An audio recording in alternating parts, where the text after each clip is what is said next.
Hey everyone, today I've got your Inherent Vice movie review. In LA, a detective investigates the disappearance of a former girlfriend, and it tells it in the most, slowest way possible. And as far as the story goes, this movie is set in the 70s, and there's a lot of talk of sex, drugs, and even rock and roll. But I feel like this story was just something that I didn't really know much about. Like, I just sort of picked this movie on a whim to see it, and it just really didn't express it. It was kind of boring, to say the least, and that's why this is one of my bad love review contenders. And, Paul Thomas Anderson is a great director. I love some of his other films that he's made in the past, but this movie was just so flawed that it might be considered one of his worst. At least that's what I'm thinking, in my opinion. I know that this movie was based off of a best-selling novel, and I'm wondering if it's even worth reading. I'm usually not the type of person to go and read a book and then go see a movie. I usually just see the movie instead of reading the book.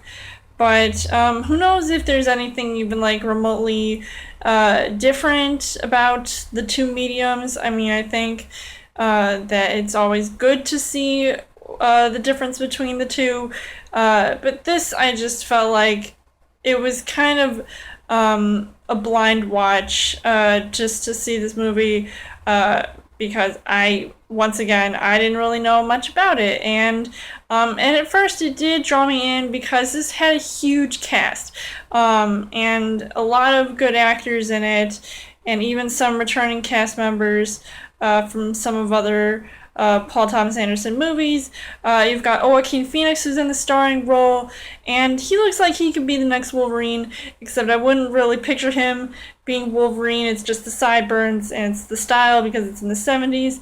But he certainly doesn't act like Wolverine, and I think he did a better job acting in the movie Her than he did in this movie, even though he was sort of just going back and forth and talking to all these people trying to figure out how to solve this case, because he knew that he had to find his former girlfriend, and things were just they weren't getting intense. It wasn't anything that was fast paced. It was just very slow moving, and it just didn't feel like a great ensemble cast in this movie, even though there's all these different people. And so you sort of you have this shock value because you're sort of surprised to see all these different people, but you're hoping that they can be in more than one scene, that they can bring something new to the table, but it just didn't seem to happen here. So the things that I did dislike about this movie, it was hard to sympathize with the characters, which is why I kind of made it a little bit boring, and I got lost in the connection between all the voiceovers that were happening, just to keep telling this story, which felt very bland and generic. So I honestly didn't think it was worth 2 hours of my time, and I felt like it could have been shortened a little bit. I don't know why it was so long, but it just really didn't hook me in as I thought it was going to be, because I was actually looking forward to seeing this movie when it first came out, and I was seeing all these advertisements for it, so it looked really interesting. But then as soon as I go to see it, it just didn't sit with me right, and so I would just not want to see this movie again. So overall, I would say that Inherent Vice was not the best movie that I have ever seen, but I know that Paul Thomas Anderson can do a better job because I know he's made some really good movies in the past.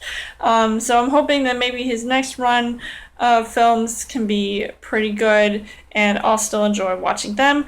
But I would not recommend checking out seeing this movie. So whether or not you guys have seen it, I don't really know if it's worth seeing again. So I would give this 2 hearts on the heart rate scale. So let me know in the comments what you guys think of Inherent Vice, and what is your favorite Paul Thomas Anderson movie if you did not like this movie as well. And as always, you guys can subscribe to my channel. I've got more movie reviews, movie updates. Come back every week for a Chill Thursday video. You guys can also like me on Facebook and follow me on Twitter, and I will see you guys later.